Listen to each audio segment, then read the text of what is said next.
friends, welcome to my channel Let's Know. এই ভিডিওটোত আলোচনা কৰিবলৈ লৈছো অসম টেটৰ ইংৰাজী বিষয়ৰ সমাধান আৰু ইয়াত ইংৰাজী লোৱাৰ প্ৰাইমাৰী অৰ্থাৎ এলপি সেকশনৰ কোৱেশ্চনসমূহৰ সমাধান কৰিছো আৰু ইয়াৰ গ্ৰুপ হৈছে ই या সম্পূৰ্ণ ব্যক্তিগতভাৱে মই সমাধান কৰিছো ইয়াত কোনো অফিচিয়েল সমাধান নহয় গতিকে আপোনালোকৰ সহায়ক হ'ব বুলি মই আশা কৰিছো যদি ভিডিওটো আপোনালোকক অগ্ৰগতি চোৱাত সহায় কৰে লাইক কৰিব আৰু আপোনাৰ অন্যান্য বন্ধুসকলক চোৱাৰ কাৰণে সুবিধা কৰি দিয়াৰ কাৰণে শ্বেয়াৰ কৰিব আৰু যদি মোৰ চেনেলটো আজি প্ৰথম চাইছে তেন্তে সাবস্ক্ৰাইব কৰিবলৈ একেবাৰে নাপাহৰিব পলম নকৰি আৰম্ভ কৰো হক যে চাৰিটাকৈ অপচন দিয়া আছে তাৰে শুদ্ধ অপচনটো বাছি উলিয়াব লাগে কোৱেশ্চন নম্বৰ 91 ইয়াৰ শুদ্ধ অপচনটো হ'ব B it is high time he started earning কিয়নো ইট ইজ টাইম থাকিলে পিছৰ ক্লোজটো কি হয় পাস্ট টেন্স হয় সিম্পল পাস্ট টেন্স হয় যেতিয়া ইট ইজ টাইম আছে গতিকে পিছৰটো সিম্পল পাস্ট টেন্স হ'ব Next question number 92 here মোৰ মতে শুদ্ধ অপচনটো হ'ব option C for the last 3 months I have prepared for the exam আসলতে এটো এটা প্ৰেজেন্ট পাৰফেক্ট টেন্সৰ বাক্য প্ৰেজেন্ট পাৰফেক্ট কন্টিনিউয়াস টেন্সৰ বাক্য আৰু প্ৰেজেন্ট পাৰফেক্ট কন্টিনিউয়াসত হিচাপমতে আসলতে বি2 হ'ব লাগে for the last 3 months I have been preparing for the exam কিন্তু ইংৰাজীত কিছুমান শব্দ আছে যিবোৰ কন্টিনিউয়াস টেন্স কৰিব নোৱাৰি যেনেকৈ অ্যাসেম্বল ৰিসেম্বল মিট সি ইত্যাদি এইবিলাকৰে প্ৰেজেন্ট কন্টিনিউয়াস বা প্ৰেজেন্ট পাৰফেক্ট কন্টিনিউয়াস টেন্স আমি কৰিব নোৱাৰো তাত আমি কি কৰিব লাগে প্ৰেজেন্ট পাৰফেক্ট টেন্সত লিখিব লাগে নিশ্চয় মোৰ মতে প্ৰিপেয়াৰিং শব্দটো প্ৰেজেন্ট কন্টিনিউয়াস কৰিব নোৱাৰি গতিকে সি হ'ব লাগে কিন্তু মোৰ কনফিউজন যে প্ৰিপেয়াৰিং শব্দটো কন্টিনিউয়াস কৰিব পাৰি নে নোৱাৰি যদি পাৰি তেতিয়া হলে অপচন বি শুদ্ধ হ'ব আৰু যদি নোৱাৰি তেন্তে মই কোৱাৰ দৰে অপচন সি 100% শুদ্ধ হ'ব আগবাঢ়িছো পৰৱৰ্তী অংশলৈ কোৱেশ্চন 93 কোৱেশ্চন নম্বৰ 93 ইয়াৰ শুদ্ধ অপচনটো হ'ব ডি নেক্সট আগবাঢ়িছো question number 94 learning a language more refers to development of communicative skill than mastery of a content ইয়াৰ শুদ্ধ অপচনটো হ'ব এ ability মানে হৈছে ability to do something well skill মানে হৈছে ability to do something well গতিকে ইয়াৰ ability to হ'ব শুদ্ধ option next 95 vocabulary teaching and testing begins from the first day in school and continues throughout one's career ইয়াত শুদ্ধ অপচনটো হ'ব সি progress through life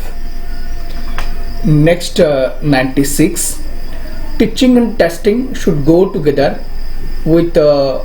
neither being subservient to the other ইয়াৰ শুদ্ধ অপচনটো হ'ব সি subordinate next 97 the main purpose of teaching a language is to ইয়াৰ শুদ্ধ অপচনটো হ'ব সি develop communicative competence 98 which of the following statement is correct ইয়াৰ শুদ্ধ অপচনটো হ'ব option C listening and speaking must precede reading and writing আমি জানো শিক্ষণ কৌশল চাৰিটা first listening second speaking third reading একদম লাস্ট হৈছে writing গতিকে ইয়াত precede reading and writing precede কোনে কৰে যে listening and speaking গতিকে অপচন সি হ'ব ইয়াৰ শুদ্ধ অপচন নেক্সট 99 ইয়াত এক্সাম্পল ওয়াৰ্ড মানে বাক্যবিলাক শুদ্ধ কৰি লিখিব লাগে পি কিউ আৰ এছ ত দিয়া আছে গতিকে আমি পি কিউ আৰ এছ ৰ শুদ্ধখিনি উলিয়াম 99 ৰ শুদ্ধটো হ'ব সি অৰ্থাৎ পি আৰ কিউ এছ প্ৰথমতে হ'ব পি সায়েন্স ডাজ তাৰপিছত R science does not only discover new truths তাৰপিছত হ'ব Q but it also destroys old fallacies next last হ'ব s through increase and riches next question number 100 ইয়াৰ শুদ্ধ অপশ্যনটো হ'ব লাগে চি PSRQ অপশ্যন চি হ'ব ইয়াৰ শুদ্ধ PSRQ 101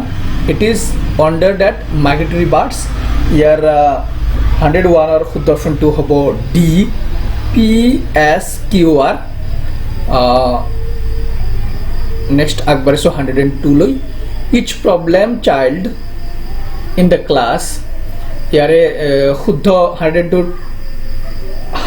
ৰ শুদ্ধ অপশ্যনটো হ'ব অপশ্যন চি PRQS প্ৰথমতে হ'ব P each problem child in the class তাৰ পিছত হ'ব R অৰ্থাৎ each an individual entity তাৰ পিছত হ'ব Q and should be treated differently next last হ'ব S to help him to adjust with environment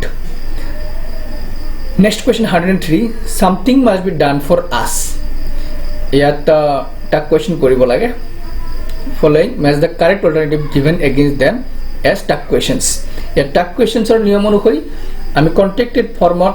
যদি বাক্যটো পজিটিভ হয় আমি নেগেটিভত ল'ব লাগে নেগেটিভ থাকিলে পজিটিভ কৰি ল'ব লাগে ইয়াতে something must be done for us ইয়াৰ শুদ্ধ অপশ্যনটো হ'ব বি আসলতে mustn't ইউ হ'ব লাগে কিন্তু mustn't ইউ ইয়াত অপশ্যনেই নাই গতিকে ইয়াত বি টো হ'ব শুদ্ধ option 104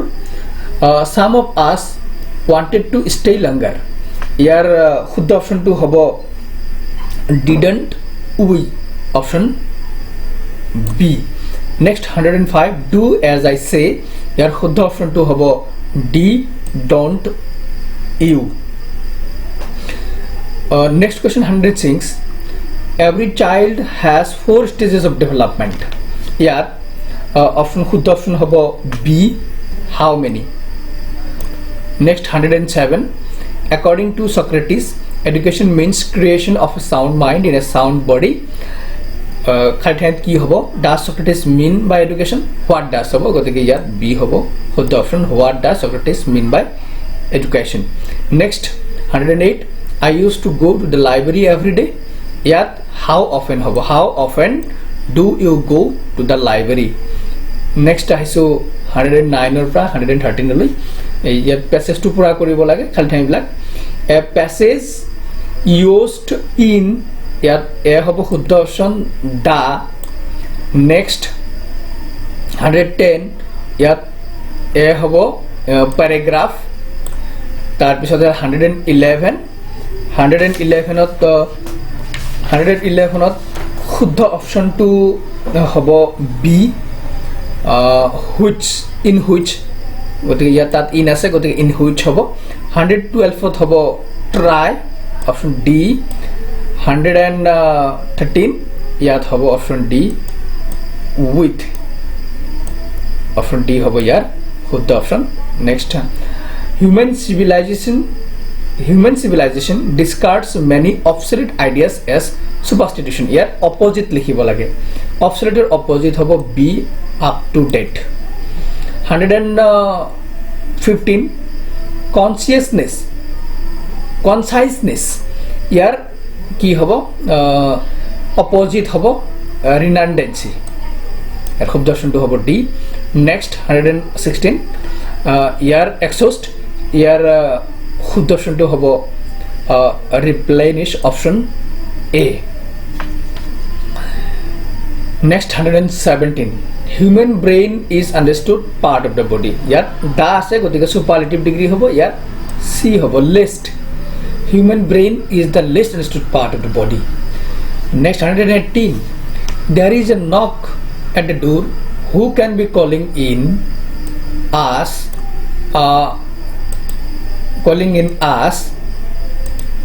at these odd hours next 119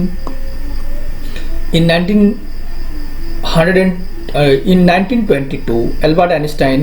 was awarded the hobo yet option B hobo awarded the Nobel Prize next 120 nowadays children read only books yet only ase gotike yat FU hobo option D hobo শুদ্ধ option বন্ধুসকল যদি ভিডিঅ'টোৱে আপোনাক অগ্ৰগতি চোৱাত সহায় কৰিছে তেন্তে share কৰিব আৰু মোৰ পৰৱৰ্তী ভিডিঅ'সমূহ আপলোড কৰাৰ লগে লগে পোৱাৰ কাৰণে আপুনি চেনেলটো ছাবস্ক্ৰাইব কৰি বেল আইকন টিপিব